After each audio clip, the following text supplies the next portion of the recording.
Huwag na kayong malungkot na walang nangyayari sa buhay ninyo. Kasi at least, yung pinaghihirapan ninyong pera is nakakapagpaaral ng mga anak ng congressman at senador sa ibang bansa. Ito nga mga kababayan, nakakalungkot isipin ang mga nangyayari sa basang Pilipinas, hindi mapigilan ang pagtaas ng mga bilihin, sumasabay pa ang mga politikong binoto ng bawat Pilipino gaya ng mga pambabates na walang pakundangan na kupitin o nakawin ang pera ng taong bayan, binoto at ilagay sa ganoong posisyon para makatulong sa mga mahihirap na Pilipino. Ngunit sila pa ang dahilan para maghirap ang maraming Pilipino dahil sa pagnanakaw sa pera ng bayan. Ano ang masasabi ninyo dito? Kaya ito ang pag-uusapan natin sa video na ito. Kung bago ka lang sa aking YouTube channel, baka pwede makahingi ng like at subscribe at click mo na rin ang notification bell para updated ka sa aking nilalabas na bagong video. Salamat po. Babalik tayo sa totoong usapin ng ating bayan. Okay? Over 30 years na problema ito. Anong problema ito? Okay? Ang problema pong ito ay liquidation without resibo ng maintenance and other operating expenses ng mga mambabatas, bawat isa sa kanila. Yan yung tinatawag na MOOE. MOOE. Okay? So, every year, malaki ang nakukuha nilang MOOE na budget. Okay? Actually, ang isang congressman, mahina dyan ang 25 million per year. Okay? 25 million per year. Ang senador, mahina dyan ang 60 million per year. MOOE. Okay?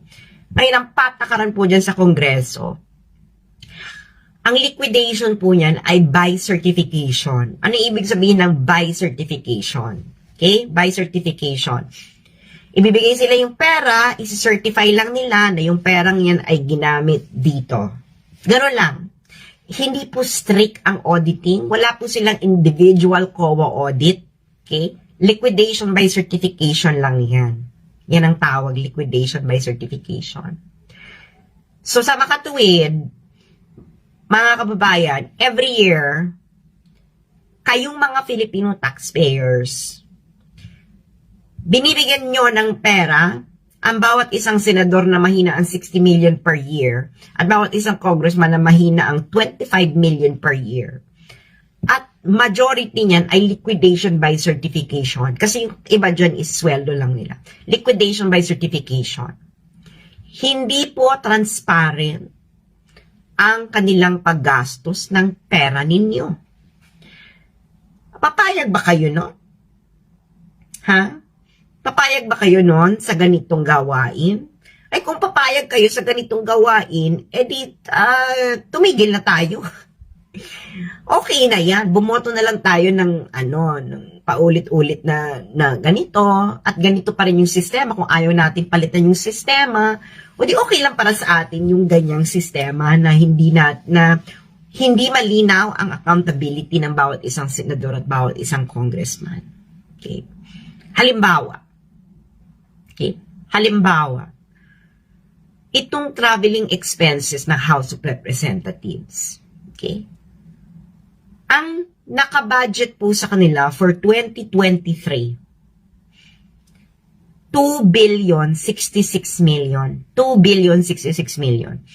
Nung unang hearing ng legislative franchise ng SMNI, sinabi ng financial officer ng House of Representatives, ang nagagastos pa lang daw nila ay 39.7 million. So, ang tanong po ng matinong taong bayan na concern kung papaano ginagastos ang kanyang pera ng mga mambabatas, bakit kayo humingi ng 2.066 billion for traveling expenses for 2023 at 39.7 million lang pala ang gagastusin ninyo? So, saan mapupunta yung sobra? Siyempre, ikaw naman, madadala ka sa pabida effect. No? Pabida effect nila na sasabihin sa inyo, hindi ba kayo natutuwa nun?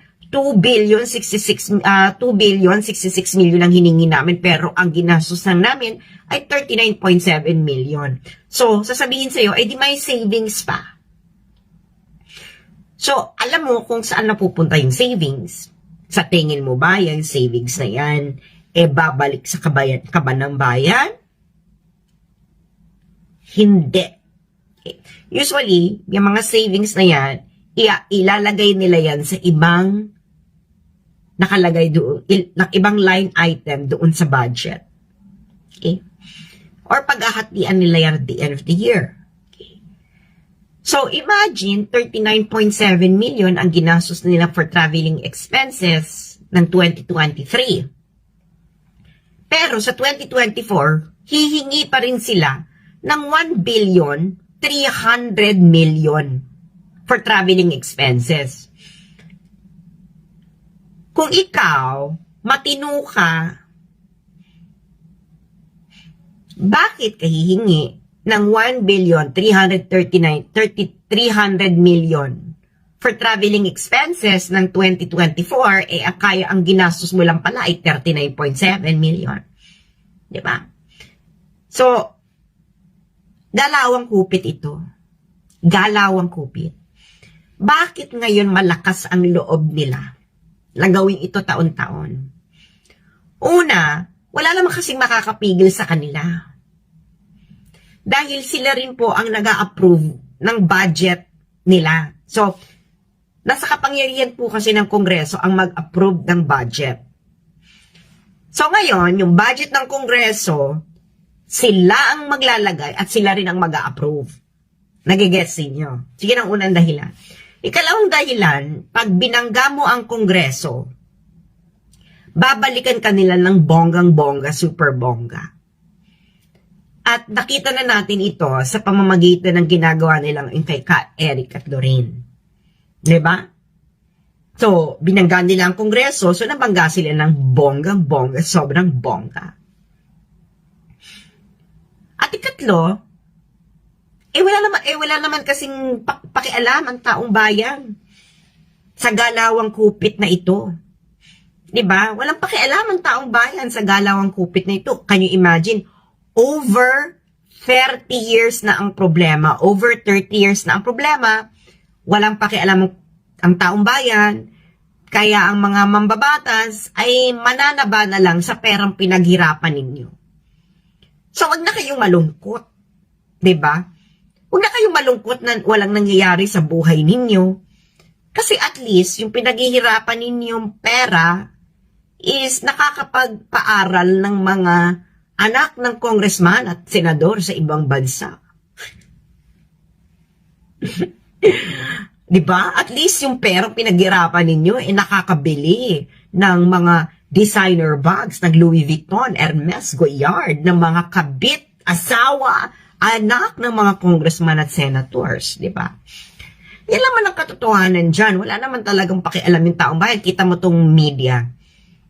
Alam nila tong problemang to, di ba? In-interview ako ni Ed Lingao sa One News. Sabi niya, papasalamat siya dahil buti na lang binalik ko uli itong issue ng MOOE dahil it was just swept under the rug. Sabi niya ganyan. Sabi ko naman, hindi naman, I think the credit should go to Solita Monsod kasi sinulat niya ito before 2011. So from 2011 hanggang ngayon, deadma. Diba? Deadma dito. So ayun na nga, ayaw banggain ng mainstream media ang Kongreso tungkol sa problemang ito. Problema naman talaga siya. Diba? So, sino ngayon? Ayaw rin siyang banggain ng simbahan. Itong problema na ito, bakit? Kasi syempre, tumatanggap sila ng donasyon sa bawat congressman, bawat senador. Ngayon, hindi naman ito pwedeng banggain ng presidente kasi nga may separation of power sila. Diba? Hindi rin ito pwedeng banggain ng korte. Kasi may separation of powers. So ngayon, sino ngayon yung babangga? 'Di ba? Over 30 years na po yung problema. So can you imagine? bibigyan ko kayo ng example kung gaano ka, sabi ni Josh Medina, ang laki ng butas ng ilong. O ano naman ngayon? Josh Medina, ano ka ba, kinder? O maliit naman yung titi mo. O, malaki butas ng ilong ko pero maliit naman yung titi. So, mas masahol yun. Mas maliit yung titi. Okay. So sino ngayon yung babangga, 'di ba? Walang babangga. 'Di ba? So anong mangyayari ngayon sa atin? 'Di ba? O asan na yung Josh Medina? O ano? Diyos mio, yung ilong ko napansin. Diyos ko, Lord, palaki ka. 'Di ba? O. Kung hindi mo kayang palakin yung titi, convert mo na lang sa kip. Ano ang masasabi mo kababayan sa usaping ito? Kung meron kang reaction sa video na ito, i-komento ang iyong pananaw at opinyon sa usaping ito. God bless Philippines. Salamat po.